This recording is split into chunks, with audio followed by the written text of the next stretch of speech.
परमानंद crash course जो मैंने launch किया है उसी का एक पार्ट है।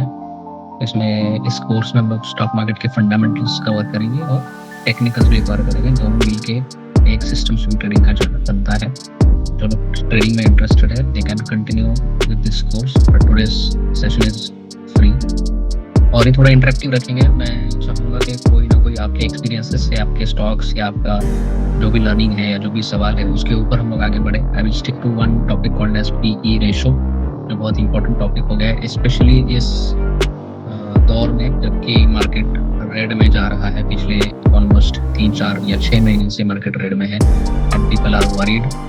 तो चिंता हमको नहीं करनी चाहिए और क्या गलतियां हमने की है उसको सीख कर आगे जाना चाहिए, क्योंकि इस बिजनेस में हो या किसी भी और बिजनेस में हो आपको अनसर्टेनिटी का सामना करना ही है। आज के 6 o'clock के सेशन में भी हमसे यही बताया गया कि uncertainty is the only certainty in the stock market, but मैं आगे जाके कहूँगा कि uncertainty is the certain thing in any kind of business. आप कोई भी बिजनेस में जाइए, स्टॉक मार्केट ये कोई अलग चीज नहीं है, ये बिजनेस का ही एक ऑर्गेनाइज्ड स्वरूप है। तो हम किसी भी बिजनेस में जाएंगे तो इसको हमको लेकर या एज्यूम करके ही आगे जाना चाहिए।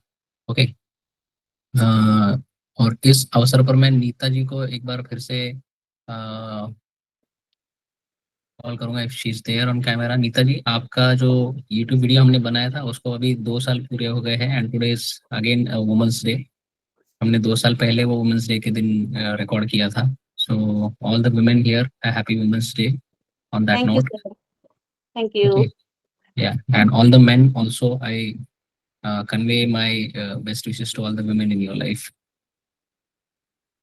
ओके ओके, चलिए। तो इंडिकेटर ये वर्ड हमने बहुत सुना है कि ट्रेडिंग करने के लिए या कोई वीडियोस देखते हैं तो इंडिकेटर इज इम्पोर्टेंट। तो कौन सा पॉपुलर इंडिकेटर आपको पता है? सबसे पॉपुलर इंडिकेटर क्या हो सकता है आपके हिसाब से, कोई बताएगा?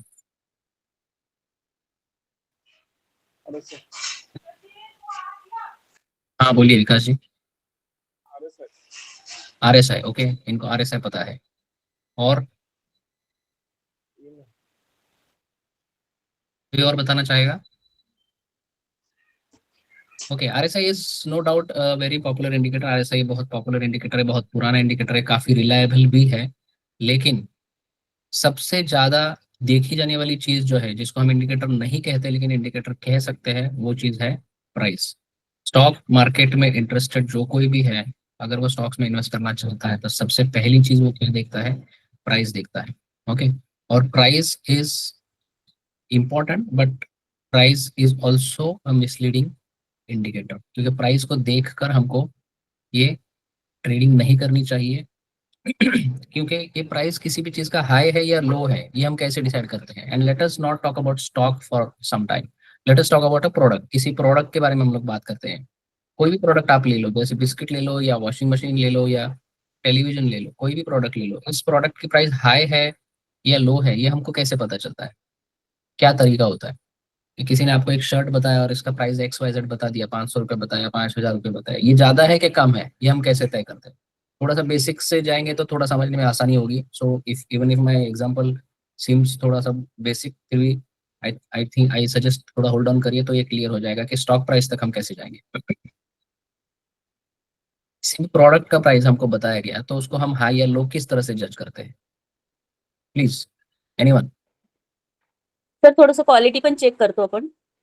क्वालिटी चेक करते हैं, ठीक है। क्वालिटी देख लिया आपने, एक शर्ट आपके सामने है और आपके शॉपकीपर ने बोला है कि ये 500 रुपये की शर्ट है। ओके, आपने उसका क्वालिटी जज करके अब ये 500 रुपये ज्यादा है या कम है ये आप कैसे तय करते हो? चलो 500 नहीं लेता हूँ, 1000 लेता हूँ, महंगाई बढ़ गई है। बजट, संदीप जी, बजट तो अपनी तरफ हो गया, बजट तो मेरा हो गया कस्टमर का, बट उस प्रोडक्ट के बारे में क्या है? प्रोडक्ट 1000 रुपीज का है या नहीं है? Is it a fair price for that shirt? 1000 rupees का शर्ट आपके सामने है, वो फेयर है कि नहीं है? ये मेरे बजट पे तो डिसाइड नहीं होगा, मेरा बजट कम हो सकता है। तो प्रोडक्ट का प्राइस हाई है या लो है ये कैसे कर सकते हैं? ब्रांड भी चेक कर सकते हैं सर हम उसका। ब्रांड चेक कर सकते हैं, ओके।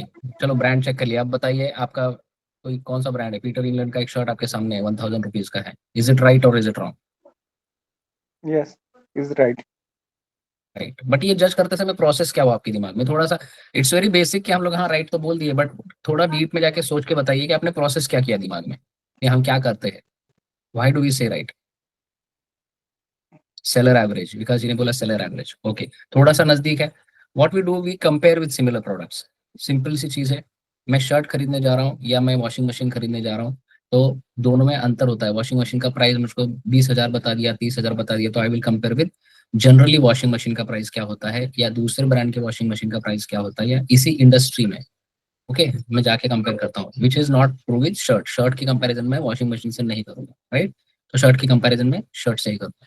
ये एक बहुत इंपॉर्टेंट पॉइंट है to understand the metric called as P ratio. P ratio को लोग बहुत पॉपुलरली नहीं जानते थे कुछ सालों तक, कुछ सालों पहले, जबकि आरएसआई को बहुत लोग जानते और मानते थे, क्योंकि आरएसआई एक टेक्निकल इंडिकेटर है और पीई पीई रेशो ये एक फंडामेंटल इंडिकेटर है।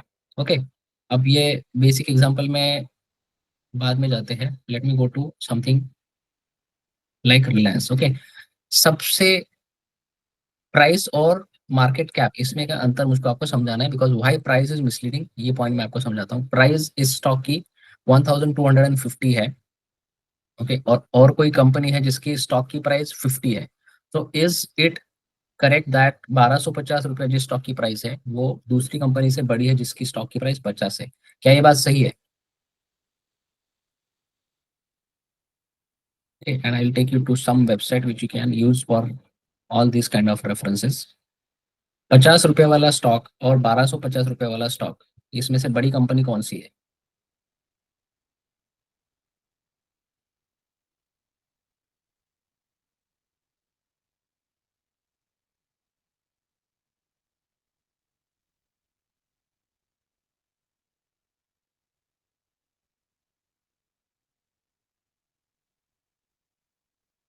कोई बता सकता है बड़ी कंपनी कौन सी हो सकती है जिस स्टॉक की प्राइस 1250 है, या जिस स्टॉक की प्राइस 50 रुपया है?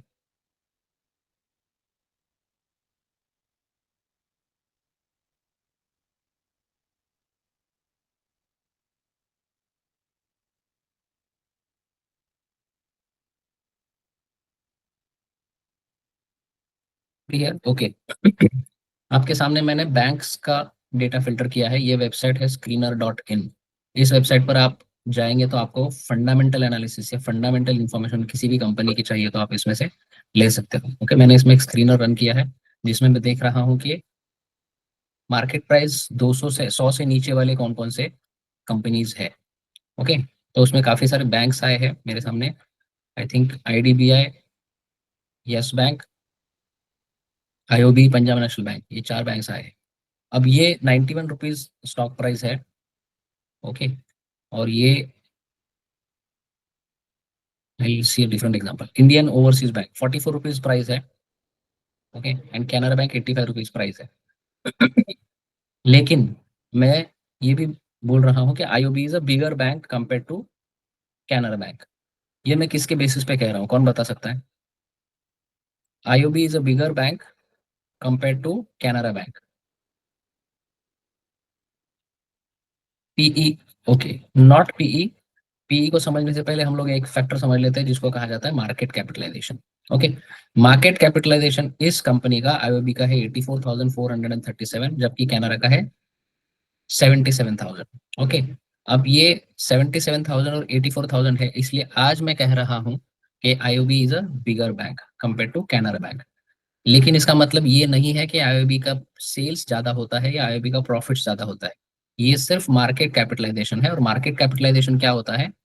एक तो मार्केट कैपिटलाइजेशन तय करता है कि कौन सी कंपनी बड़ी है, लेकिन दूसरी इंपॉर्टेंट चीज ये है कि ये भी बताता है कि आज वो कितनी बड़ी है।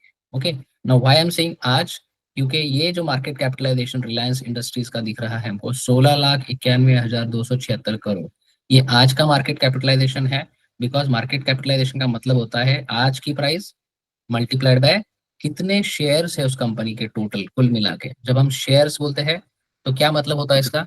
एक कंपनी जब पहले एक ओनर की होती है तो वो अकेला मालिक होता है, लेकिन जब वो आईपीओ मार्केट में लेके आता है, पब्लिक के लिए ये स्टॉक ओपन करता है या कंपनी की ओनरशिप ओपन करता है, तो उस वक्त उस कंपनी के हजारों लाखों टुकड़े किए जाते हैं, जिसको हम लोग एक टुकड़े को एक स्टॉक या एक शेयर कहते हैं। ओके, तो कितने शेयर्स होंगे इस कंपनी के ये हम जान सकते हैं उनके एनुअल रिपोर्ट देख के, या इवन screener.in पे या मनी कंट्रोल पे जाके देख सकते हैं। बट अप्रोक्सीमेट अगर हमको इस एग्जांपल में जानना है तो 1250 रुपया एक स्टॉक की प्राइस है, 16,91,276 करोड़ पूरी कंपनी की प्राइस है। तो इसका अगर हम डिवीजन करते हैं या भागाकार करते हैं तो हमको अप्रोक्सीमेटली समझ में आता है कि 13,50,000 शेयर्स इस कंपनी के है। ओके, और इसकी प्राइस जो है 1250 है, इनको मल्टीप्लाई करेंगे तो हमारा ये आंसर आता है। ठीक है, लेकिन ये प्राइस घट सकती है, बढ़ सकती है, और उसके बेसिस पे मार्केट कैपिटलाइजेशन ऊपर नीचे जा सकता है। ठीक है, अब तो ये तो हो गई प्राइस की बात। अब दूसरी एक इंपॉर्टेंट चीज है, यहाँ पर लिखा है earning per share. Okay, earning per share लिखा है 51 रुपीज। अर्निंग मतलब क्या होता है? प्रॉफिट होता है। ठीक है, जैसे मैंने ये पहले एक एग्जांपल में लिखा था कि यहाँ पर एक बिस्किट पैकेट ये भी 10 रुपया का है, ये भी 10 रुपया का है, लेकिन हो सकता है कि प्रॉफिट यहाँ पर 1 रुपया हो और प्रॉफिट यहाँ पर 2 रुपया हो। ठीक है, तो प्राइस को देख के या इवन मार्केट कैपिटलाइजेशन को देख के हमको ये पता नहीं चलता कि ये कंपनी कितना प्रॉफिट करती है। ओके, इसके लिए हमको कहाँ जाना पड़ेगा? कंपनी के एक्चुअल प्रॉफिट नंबर्स को देखने के लिए जाना पड़ेगा। मैं आपको फिर से स्क्रीन रिकॉर्डिंग पे लेके जाऊंगा और हम लोग अभी के लिए रिलायंस के ही एग्जाम्पल पे लाइव जाते हैं। जैसे मैंने बताया 16,91,270 करोड़, 17 लाख करोड़ मान लेते हैं। ठीक है, अब 17 लाख करोड़ इस कंपनी की वैल्यूएशन बताई जा रही है। ये वैल्यूएशन आज की वैल्यूएशन है क्योंकि ये 1250 रुपया आज की प्राइस है। ठीक है, अब ये किसके पास वैल्यूएशन है? हम इन्वेस्टर्स को देखने जाएंगे। इस कंपनी की जो मिल्कियत है या जो ओनरशिप है 50% प्रमोटर्स के पास है और बाकी की उन्होंने पब्लिक को या किसी और को ओपन कर रखी है। ठीक है, प्रमोटर माने जो कंपनी का ओनर होगा या जिसने स्टार्ट की होगी वो वाली जो एंटिटी होती है उसको प्रमोटर कहा जाता है। Okay, will go to profit loss here. इस स्क्रीन डॉटिंग में हमको एक एक मेन्यू मेन्यू को धीरे से समझना है। सबसे टॉप में अगर हम क्लिक करेंगे तो यहाँ पर बहुत सारे रेशोज आते हैं। इसमें कुछ रेशोज आपके यहाँ पर नहीं आएंगे तो आपको यहाँ पर सर्च करके उसको ऐड करना है। उससे पहले आपको आपका गूगल अकाउंट लेके इसको रजिस्टर करना पड़ेगा ताकि आप जो भी सेव करो इसमें फिर से आपको वही पैरामीटर्स यहाँ पर दिखाई देंगे। Current price is 1250 and earning per share is 51 and market capitalization is 16,91,000 crores। Profit and loss इस टैब पर क्लिक करेंगे तो हमको दिखाई देगा कि इस कंपनी के पिछले कुछ सालों का सेल्स क्या हो रहा है। ओके, क्योंकि इस सेल्स को हम लोग थोड़ा सा कंपेयर करेंगे विद द मार्केट कैपिटलाइजेशन जो कि बताया जा रहा है, क्योंकि मार्केट कैपिटलाइजेशन ऊपर नीचे जाएगा जैसे प्राइस ऊपर नीचे जाएगी और हमारा इंटरेस्ट तो प्राइस में है। ओके, ये प्राइस हाई है या लो है ये हमको देखना है। So one is sales. Sales से बहुत बड़ा या 10 टाइम्स से भी ज्यादा बड़ा अगर मार्केट कैपिटलाइजेशन है तो मतलब कि प्राइस बहुत इन्फ्लेटेड हो सकती है। ठीक है, तो ये भी हम एक करेंगे। उससे भी ज्यादा इंपॉर्टेंट मेट्रिक पीई है, उस पर भी हम लोग आएंगे। बट अभी का नंबर देखिए 9 लाख करोड़ का सेल्स हो रहा है और नेट प्रॉफिट है 79,000 crore. Okay, 9 lakh crore is the sales and 79,000 crore is the profit of this company. So इस 9 लाख की तुलना में ये कितना है? 16,91,000 और ये कितना है? 9 लाख। ओके, तो 9 लाख की तुलना में ये केवल दुगना भी नहीं है, दुगना के आसपास है, 2 टाइम्स के आसपास है, which is a fair thing. Okay, company के सेल्स के 3 टाइम्स, 4 टाइम्स, 5 टाइम्स या 10 टाइम्स तक भी कभी कभी मार्केट कैपिटलाइजेशन होता है। ठीक है, तो ये 2 टाइम्स है तो फेयर है, बहुत ज्यादा नहीं है, ये हमको यूज करना है। अब दूसरी चीज इंपॉर्टेंट जो है हमारी पीई। पीई कहाँ से बनता है? ओके, मैं फिर से सिंपल एग्जांपल पे जाता हूँ ना। यहाँ पर प्राइस इज 10, प्रॉफिट और अर्निंग इज 1 रुपीज। यहाँ पर प्राइस इज 10, प्रॉफिट और अर्निंग इज रुपीज 2। तो जब हम प्राइस और अर्निंग का रेशियो लेते हैं तो 10/1 करते हैं। Will go to Excel. Okay, price 10 rupees, profit जिसको फंडामेंटल्स की भाषा में अर्निंग कहा जाता है, हमारी भाषा में हम लोग प्राइस बोलते हैं। सो this is let's say Parle and this is सेट्स लोटो लोटे। 10 रुपीज का बिस्किट है, 2 रुपया प्रॉफिट हो रहा है। तो यहाँ पर पी आएगा मेरा 10/1 विच इज 10 और यहाँ पर आएगा 10/2 विच इज 5। ओके, तो is 5 better than 10, is 10 better than 5? इसके लिए मैं आपको बोलता हूँ कि जितना पीई कम होगा उतनी उसकी प्राइस फेयर होगी। जितना पी बढ़ते जाएगा उसकी प्राइस ज्यादा बढ़ गई है ऐसा हम मानते हैं। ओके, कितना उसका क्या रेंजेस क्या है कि मेरा पी मेरा क्या होना चाहिए। अब इसमें अगर आपको पी देखना है तो this is called as price to earning. यहाँ पर आपको दिखाई देगा विच इज पीई रेशियो को प्राइस टू अर्निंग कहा जाता है। Now 24 is not so good, not so bad, ये फेयर है। बिलो 20 अगर आपको किसी चीज का पी मिलता है तो वो आपके लिए एक अट्रैक्टिव प्राइस हो सकता है। लेकिन ये क्या ये पी ऊपर जाता है और ऊपर जाने के बाद क्या प्राइस गिरती है, तो ये भी सही नहीं है। क्योंकि मैं इसके लिए आपको नेस्ले का एग्जांपल देना चाहूंगा। नेस्ले के स्टॉक पर जाएंगे हम लोग। अब नेस्ले का चार्ट देखेंगे अगर, तो this is the price chart for last 10 years. ये देखिए 10 साल से प्राइस 1100, 1200, 1300, 1400, 1600 ऐसा करते करते फिर यहाँ से 2000 से 1600 तक भी गिरी थी। उसके बाद वो 2700 पे जाके आज फिर 2100 के आसपास है। ये पूरे टाइम में पीई रेशो, मतलब पी रेशो क्यों चेंज होता है, क्योंकि प्राइस चेंज होती है और कंपनी के अर्निंग्स चेंज होती है। अब ये दोनों चीजों में प्राइस जो है वो रोज चेंज होती है, लेकिन अर्निंग्स जो होती है, कंपनी की जो प्रॉफिट होती है, वो डिक्लेयर होती है सिर्फ क्वार्टरली बेसिस पर। जब उसका एनुअल रिपोर्ट आता है तब उसकी अर्निंग्स डिक्लेयर होती है, और उस अर्निंग्स को हम लोग अगले 3 महीने तक यूज करके पी रेशो डिसाइड करते हैं। तो पी रेशो इस कंपनी का अगर हम देखें 10 साल का, तो ये 52 था, 43 था, और ये जंप करके 77 पे चला गया था इन 2016। ओके, और 2016 में जब ये जंप हुआ था जुलाई में, तब नेस्ले की प्राइस कहाँ गई थी?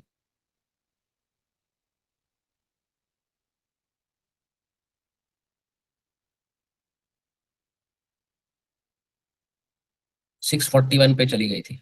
अब इतना हाई पी होने के बाद क्या होगा, प्राइस फिर से गिरेगी, लेकिन अर्निंग्स भी अगर साथ में इंक्रीज होती गई तो प्राइस देखिए नेस्ले की उसके बाद 700 रुपये से 2000 रुपये तक या 3000 रुपये के आसपास तक इंक्रीज ही होती गई है। ओके, तो पी हमेशा से ही 75 के रेंज में रहा है, लेकिन अर्निंग्स जैसे जैसे इंक्रीज होगी वैसे प्राइस भी इंक्रीज होगी। ठीक है, तो अब ये थोड़ा कंफ्यूजिंग हो गया है, लेकिन फिर भी मैं रुक के पूछना चाहूंगा कि कोई सवाल है किसी को पी रेशो के बारे में अभी तक जो बताया है? मला काही प्रश्न आहे? हिंदीमुळे काही कळालं नाही, मराठीत विचारू शकता. ओके, थोड़ा सा तो ऑब्जेक्टिव करूयात अपन कि हम लोग डिसीजन लेने में इसका कैसे फायदा कर सकते हैं। अभी तक मैंने कंसेप्ट बताया, जब हम लेकिन लेकिन आगे जाएंगे तो हम डिसीजन कैसे ले सकते हैं ये भी हम बात करेंगे।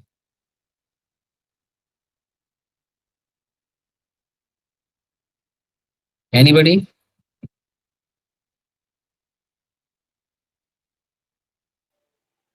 ती कमी असलेला चांगलं की जास्त असलेलं चांगलं? पी कमी असलेलं चांगलं. Okay, very good question, because that is most important thing की मी पी का कुठला बघू, कमी बघू की जास्त बघू. आता कमी आणि जास्त मध्ये पण किती बघू हे पण आपण आता डिस्कस करूयात. ओके, आणि त्याच्यासाठी मी तुम्हाला पी कसा शोधायचा एक मार्ग सांगितला तुम्हाला मी. एक रास्ता मैंने आपको बताया पी को जानने का कि screener.in पे जाओ और आप उसमें जाके पी देखो. दूसरा एक आसान रास्ता मैं आपको अभी दिखाता हूँ, और उसके साथ में मल्टीपल स्टॉक्स की पी कैसे आप देख सकते हो वो आपको बताता हूँ.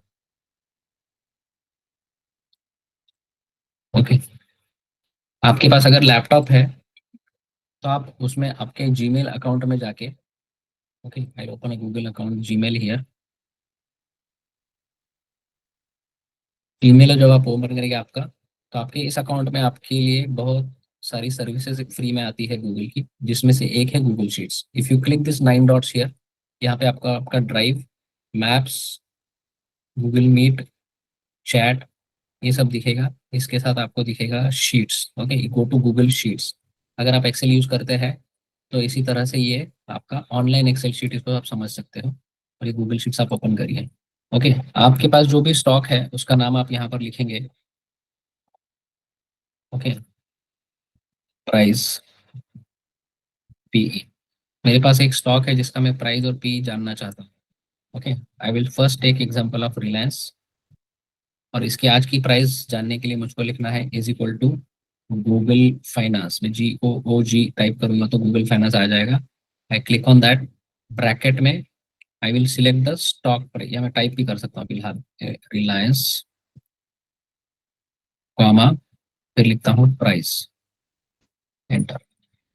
ओके, 1246 रुपया 40 पैसा ये प्राइस मेरी यहाँ पर आ गई है। कल जब लाइव मार्केट खुलेगा, परसों मंडे को लाइव मार्केट खुलेगा, तो this price will change automatically in this sheet every 10 और 20 मिनट्स। लाइव नहीं चेंज होगी, जैसे आपके ट्रेडिंग ऐप पे होती है वैसे नहीं होगी, यहाँ पर आपको डिले रहेगा। ओके, जिस डिले से आपको एनएससी को गूगल तक प्राइस पहुंचाने में जो डिले लगता है, उतना डिले हमको भी यहाँ पर प्राइस देखने में लगेगा। ठीक है, तो you don't use this information for any kind of intraday decisions. Okay, you can use this information only for broad decision making. Okay, be careful of that. Function मैंने बताया is equal to Google Finance bracket में Reliance double quotes के अंदर comma double quotes के अंदर price. Okay, अब यहाँ पे जो रिलायंस है इसको मैं रिप्लेस कर दूंगा इस सेल के एड्रेस से जिसमें मैंने रिलायंस लिखा हुआ है, विच इज A6। ओके, थोड़ा सा एक्सेल का भी क्लास हो रहा है, but I think it is helpful. A6 cell में मैंने रिलायंस लिखा है और यही A6 का एड्रेस मैंने यहाँ पर दिया, तो प्राइस मेरी फिर भी अपने आप से यहाँ पर दिखती है। अब मैं इस को कॉपी करूंगा और साइड के सेल में पेस्ट करूंगा जहां पे मुझको इंटरेस्ट है इसका पीई जानने में। पीई 24.38, यहाँ पर भी पीई मुझको वही मिल गया जो कि screener.in पर था। ये चीज अगर आप करोगे for all your stocks, so you can do this like this for a list of stocks. यहाँ पर मैंने ऑलरेडी बना रखा है एक पोर्टफोलियो का, ये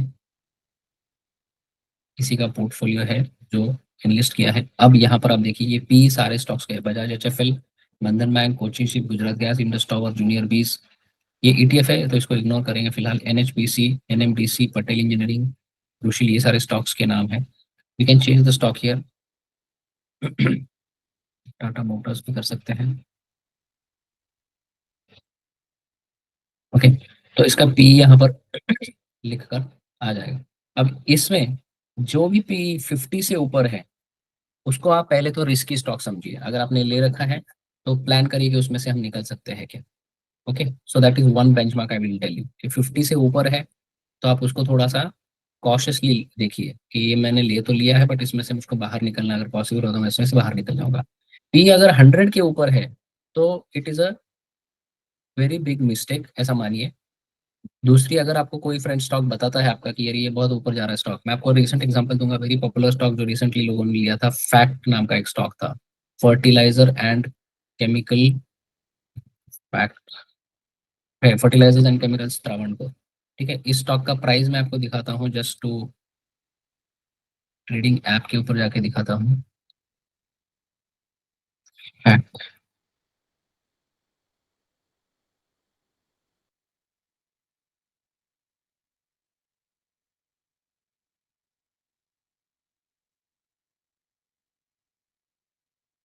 look at the price jump from October 23, it was 116 rupees and now it is high इसने बनाया था 1100 रुपये का। ओके, मतलब कि 2023 के स्टार्ट से लेकर 2024 के मिड तक 18 मंथ्स में इस प्राइस का 10 टाइम्स इंक्रीज हो गया।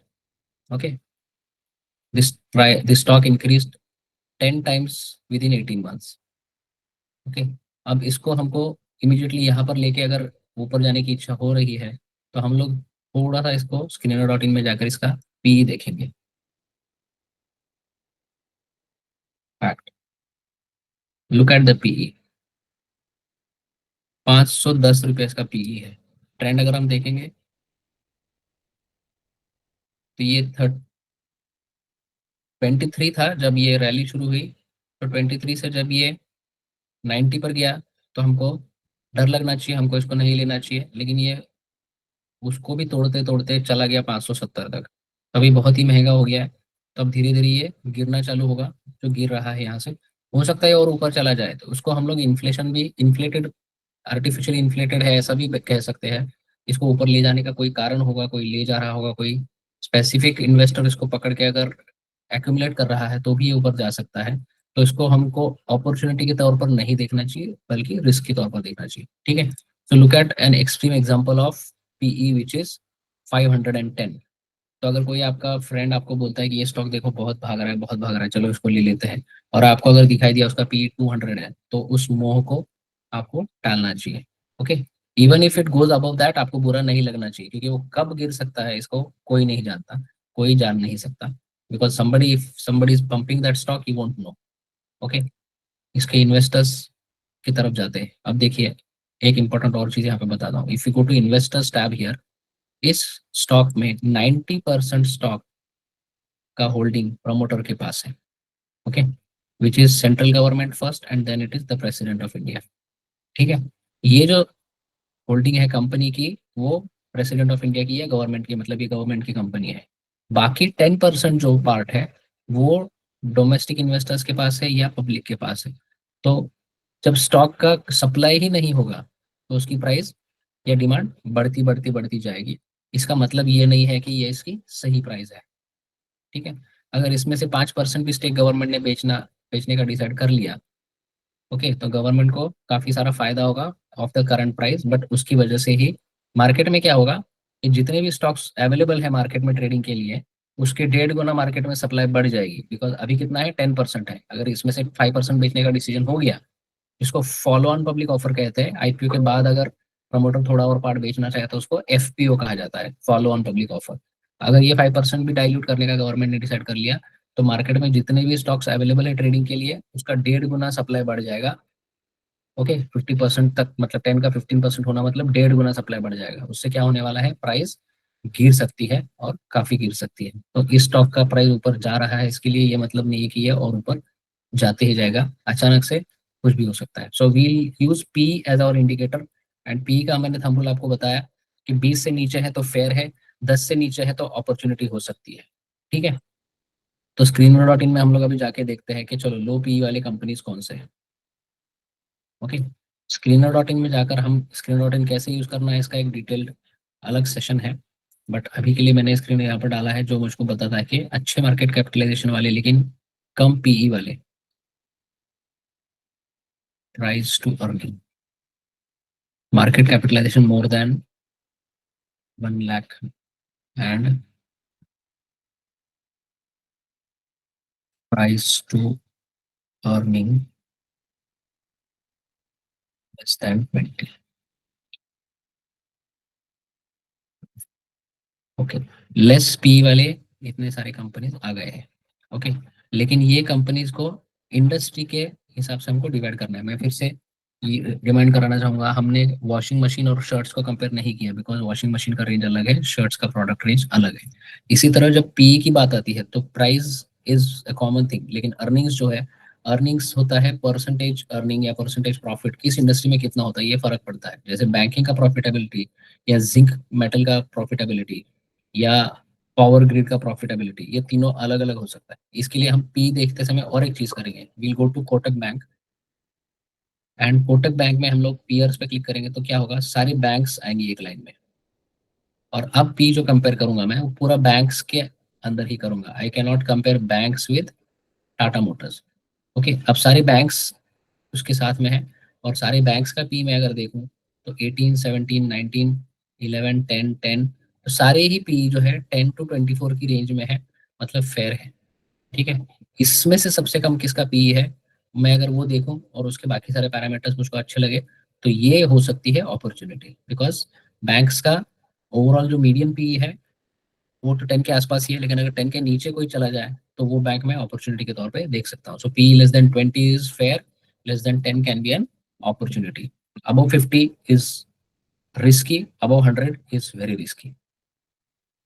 ओके, ये फेअर समज में आ गया पी का युटिलिटी, समजलं पीईचा वापर कसा करायला पाहिजे, की आपण घेतलेल्या स्टॉकचा पीई बघून त्याचा आपलं डिसिजन चुकलंय की ठीक आहे की आपण त्यातनं काही करू शकतो, ह्याचा एक fair idea. See PE is not all, okay, p is just one indicator out of 10 or 20 different things that you should look at. okay, 20 different things का मतलब ये भी नहीं कि आपको एक स्टॉक का एनालिसिस करने में 1 घंटा जाएगा।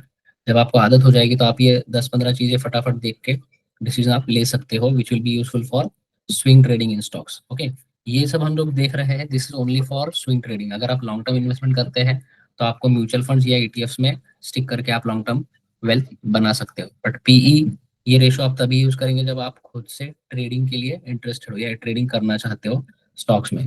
ट्रेडिंग करके आपका जो रिटर्न्स है वो म्यूचुअल फंड से बेटर होना चाहिए, इसके लिए आपको काफी सारी चीजें सीखनी पड़ती है। इट्स नॉट इनफ कि आपने 10 अलग अलग स्टॉक ले लिए, लार्ज कैप और मिड कैप मिक्स कर लिए और आप बैठ गए। इस तरह से आप करेंगे विदाउट फोकस तो हो सकता है आपको अगर लॉस नहीं हुआ तो भी रिटर्न आपके कैसे आएंगे, म्यूचुअल फंड की तरह से 14%, 12%, 15% के एवरेज से आपके रिटर्न आ सकते हैं। इससे ज्यादा आने हैं तो आपको बहुत फोकस से ट्रेडिंग करनी पड़ेगी। और उसको सीखना है तो स्विंग ट्रेडिंग का कोर्स के लिए आप कंसिडर कर सकते हो। You can join the course which is full.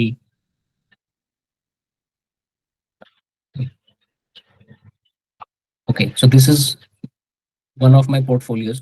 तो ये देखिए यहाँ पर जो 16.93 रिटर्न है ये मिक्स करके आ गया। This is annualise return. आपका जीरो तक अकाउंट है तो आप भी अपने अकाउंट में जाके देख सकते हो। दिस इज 16.93, मतलब ये म्यूचुअल फंड से 4-5% ज्यादा दिख रहा है, बिकॉज इसमें मेरा लॉन्ग टर्म पोर्टफोलियो भी है और इसमें मेरा स्विंग ट्रेडिंग भी होता रहता है। Okay, so that is why this will give you show you 16-17% return. तो स्विंग ट्रेडिंग का जो आपका रिटर्न है वो तकरीबन 30% तक आपको टारगेट करना चाहिए और मॉनिटर भी करना चाहिए कि उतना आ रहा है या नहीं आ रहा है। अगर नहीं आ रहा है तो आपको स्विंग ट्रेडिंग सोचना पड़ेगा कि स्विंग ट्रेडिंग का आप क्या मेथड है या किस तरह से आप अपने स्विंग ट्रेडिंग का मेथोडोलॉजी बदल के देखना चाहिए। Otherwise swing trading is also not an alternative for your mutual fund investments. Mutual fund का एसआईपी आपका चालू रहना चाहिए because that is your long term wealth. Swing trading is a different business which is a separate source of income. It should not be mixed with long term investment. ऐसा नहीं बोलो कि मैं SIP बंद कर देता हूँ, पूरा पैसा मैं खुद से ट्रेड करूंगा। That is a very risky thing to do. If you get experience for 5 years, 6 years, 10 years and you have a lot of confidence that I can make better returns, फिर आप वो सोच सकते हैं as a separate business. तब तक आपको long term wealth में हाथ ना लगाते हुए स्विंग ट्रेडिंग करना चाहिए। ओके, स्विंग ट्रेडिंग का मतलब होता है कि किसी स्टॉक को लेना करेक्ट टाइम पे या अप्रोप्रिएट या बेस्ट टाइम पे और उसको 15 दिन या 1 महीना या 2 महीना होल्ड करके उसको बेच देना for making a percentage profit. इस तरह से परसेंटेज प्रॉफिट प्लान होना चाहिए कि आपका साल का रिटर्न जो है 30% के ऊपर आना चाहिए, तो ही उस मेहनत में सेंस बनता है। Otherwise there is no sense. So this is for today PE and its use.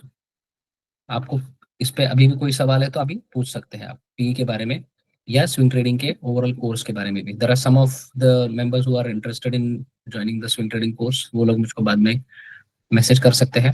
Nita ma'am यहाँ पर है, उनका एक्सपीरियंस रहा है मेरे ट्रेडिंग कोर्स से, उनका एक यूट्यूब वीडियो भी है। If she is available to talk I will request her to talk about the course. हाँ संदीप जी बोला। सर हाँ भाई। मी काय म्हणतो मग आपल्या जर स्ट्रॅटर्जीनुसार जर आपल्याला आले संधी घ्यायची मग त्यावेळी पण पी बघायला जरुरी आहे का? संधी म्हणजे एंट्रीची संधी म्हणता तुम्ही? हो हो सर, बाईंगची एंट्री. हो हो, पी प्रत्येक वेळी बघायला पाहिजे, कारण पी जर तुमचा एखादा तुमचं चार्टमध्ये ऑपॉर्च्युनिटी दिसते आणि पी जर तुम्हाला 100 दिसतोय ओके तर मग ती अवॉइड केलेली बरी। कसं आहे ओके याच्यामध्ये स्विंग ट्रेडिंग मध्ये हा तुम्हाला चांगली ऑपॉर्च्युनिटी पकडण्यापेक्षा ज्या रिस्की ऑपॉर्च्युनिटी असते अवॉइड करणं हे जास्त महत्वाचं काम आहे। Okay okay, any trade if it comes in front of you, you should find fault in it. Fault finding जास्त करायला पाहिजे की याच्यात काय चुकू शकतं बाबा। थोडं जरी तुम्हाला एक डाऊट आला तर त्याला तुम्ही टाळू शकता, कारण की तुमच्याकडे बाकी 5-6 हजार स्टॉक्स आहेत ना, हा तुमच्याकडे लिमिटेड काही ऑपॉर्च्युनिटी नाहीये ना। हो हो बरोबर सर. करेक्ट, त्यामुळे तुमच्या समोर स्टॉक आला तर स्विंग ट्रेडिंग साठी तुम्ही त्याला टाळण्यासाठी कारण शोधली पाहिजे कि इसको बरोबर मैं क्या देख के इसको अवॉइड कर सकता हूँ ताकि मैं फंसू नहीं। ओके, म्हणजे एकच गोष्ट नाही बघितली पाहिजे.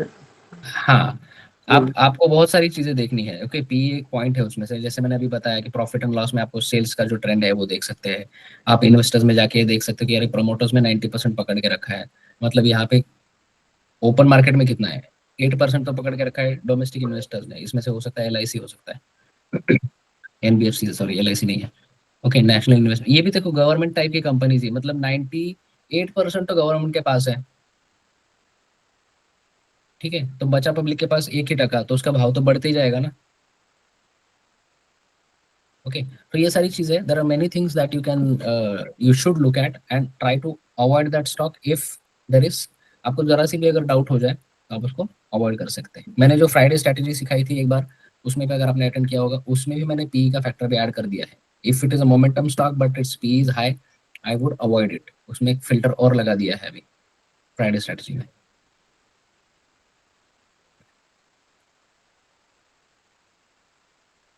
Nita ma'am, are you continuing your trading now? फिर से स्टार्ट करना है, आपने गैप लिया था बीच में। हाँ sir. Sure sure, will connect. Sir चालू है मेरा ट्रेडिंग अभी, पर वेरी उतना गुड। फोकस में नहीं है, कम है नहीं अभी थोड़ा। तो बस देख रही हूँ, अभी रोज अभी मार्केट देखती हूँ, हाँ, स्टडी कर रही नहीं हूँ वो थोड़ा। कंटिन्यू रखना चाहिए। अभी अपॉर्चुनिटीज धीरे धीरे जैसे स्टेबल होगा, मैं नहीं बोल रहा हूँ कि मार्केट अभी रैली होगा फिर से 25,000 की तरफ, लेकिन अभी अगर फॉल भी कंट्रोल हो गया तो हमको अपॉर्चुनिटीज मिलती जाएंगी। हाँ sir. If the market fall is also controlled now, there are three four different things, अभी 3-4 अलग अलग अनसर्टनिटीज मार्केट में। एक तो ट्रम्प का टैरिफ वॉर है, दूसरा चाइना का अनसर्टनिटी है, चाइना की तरफ से, China and then there is Russia Ukraine thing that is taking some different turns. और इंटरेस्ट रेट्स जो है वो घटने वाले हैं या घटाने वाले हैं, इंडिया में भी और यूएस में भी, उसके ऊपर सोच विचार चल रहा है।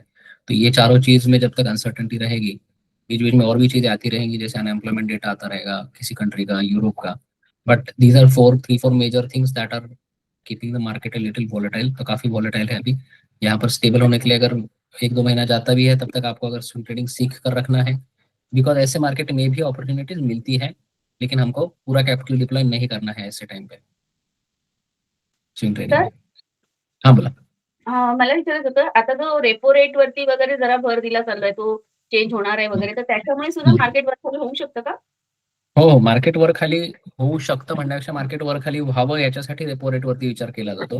रेपो रेट नीचे जब लाया जाएगा अभी पिछले 2 महीने पहले, आई थिंक 1 महीना या 1.5 महीना पहले जो रेपो रेट अनाउंसमेंट हुआ था, 0.25 बेसिस पॉइंट से रेपो रेट को डिक्रीज किया गया था।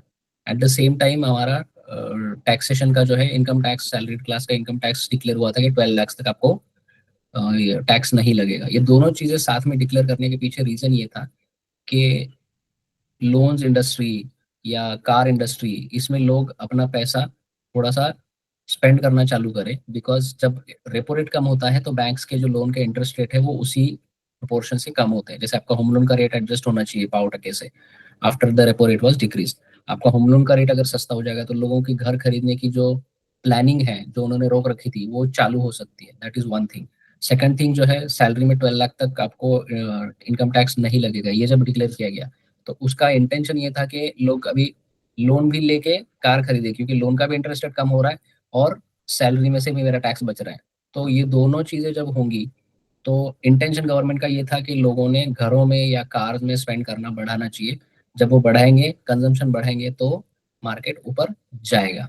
ओके, तो मार्केट को ऊपर ले जाने के लिए ये मेजर्स किए गए हैं। ठीक है, उसके बावजूद नहीं जा रहा है, उसका भी अलग रीजंस है, बट वो बहुत लंबा डिस्कशन हो जाएगा, इसलिए अभी यहाँ पर ही रोकता हूँ मैं।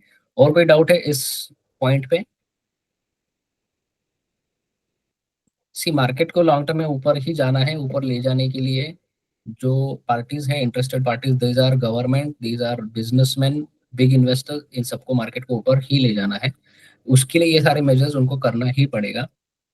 क्वांटिटेटिव ईजिंग होता है, जैसे increase the flow of money into the economy, तो बॉन्ड्स रिलीज होंगे और रेपो रेट कम हो सकता है। ये सारी चीजें इसलिए है कि पब्लिक इकोनॉमी में पैसा डाल के इकोनॉमी में लिक्विडिटी बढ़ाए, प्राइसेस बढ़े, चीजों के दाम बढ़ेंगे, तो अपने आप स्टॉक मार्केट में भी रैली आएगी या अप मूव आएगी।